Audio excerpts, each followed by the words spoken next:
অভিষেক ফোনটা মারছিস? হ্যাঁ। তুই আমাকে বলছিলি যে তোর একটা বন্ধু আসবে, কী হলো তার? আসলে ও একটু মানে কী বলবো, ওর ব্রেকআপ হয়েছে, মনে কষ্ট একটু আসতে চাইছে একটু জিমে। তা আমি কেন বুঝতে পারছি না যে ব্রেকআপ হলে মানুষ মানে জিমে আসতে যায় কেন, মানে এত কিন্তু কী জন্য ভাই, মানে ব্রেকআপের পর? মানে ব্রেকআপের পরে জিমে আসবে? হ্যাঁ, হ্যাঁ। তার আগে কোনোদিন জিম করেছিল? ওয়েট রাখ। না। সুন্দর একটা প্রশ্ন করেছিস। তো অনেকে ভিডিওটা দেখছে, তো কারো না কারো লাইফে ব্রেকআপ হয়েছে। তো ব্রেকআপের পরে হ্যাঁ, ছেলেদের ক্ষেত্রে বেশিরভাগ হয় তারা জিমে যায়। তো কেন জিমে যায় আগে বুঝি। হ্যাঁ, প্রথম বায়োলজিক্যাল ফর্ম বোঝ। বায়োলজিক্যাল ফর্ম হলো এটা যে মানুষ যখন কারোর সঙ্গে রিলেশনে থাকে বা কারোর সঙ্গে একটা নির্দিষ্ট টাইমে কথা বলে, তখন আমাদের ব্রেনে একটা ল হয়, 4টে ল হয়। সেটা হলো হ্যাবিটস, টু ক্রিয়েটস হ্যাবিটস। যখন তুই কোনো হ্যাবিটস তৈরি হয়, সেই হ্যাবিটসটা যদি পার ডে না হয় না, তাহলে তোর মনের মধ্যে কোনো একটা খামতি থাকবে। তার কারণে তোর বডিতে কর্টিজল হরমোনও তৈরি হতে পারে। ফর এক্সাম্পল, তোরা যারা এখন পার ডে এক্সারসাইজ করিস, তারা যদি কোনো একদিন এক্সারসাইজ না করতে পারিস, মনে হয় না আজকে আমি কিছু একটা করিনি।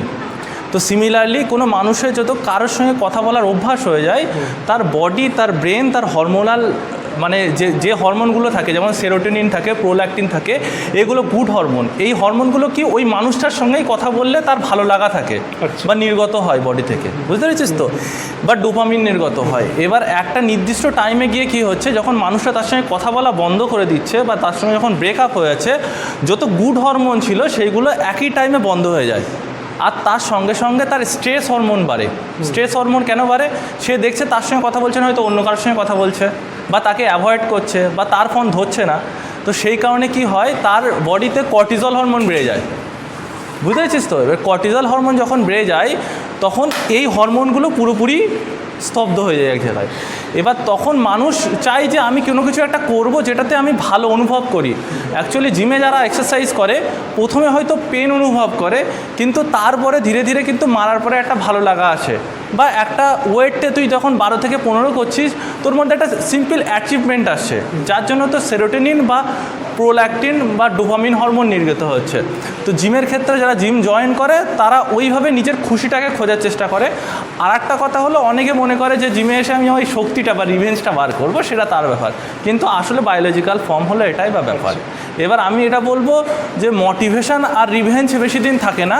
যদি কোনো কিছু বেশি দিন থাকে, সেটা হলো ডিসিপ্লিন। তো যেই তোর বন্ধু আসুক না কেন, জিম করুক অবশ্য, কিন্তু আমি এটা বলবো যদি ডিসিপ্লিনের সঙ্গে করে, তাহলে লাইফে ব্রেকআপের পরে ভালোবাসাও আসবে, আর সুন্দর জীবনও পাবে, আর সুন্দর বডিও হবে। বুঝলি? একদম। তোমরা যারা দেখেছো কি বুঝলে অবশ্যই কমেন্ট করে জানিও। To get this kind of information, follow our gym page and follow Marg Academy, Marg mind, Marg muscle লেখে দেয়, মাসল লেখা।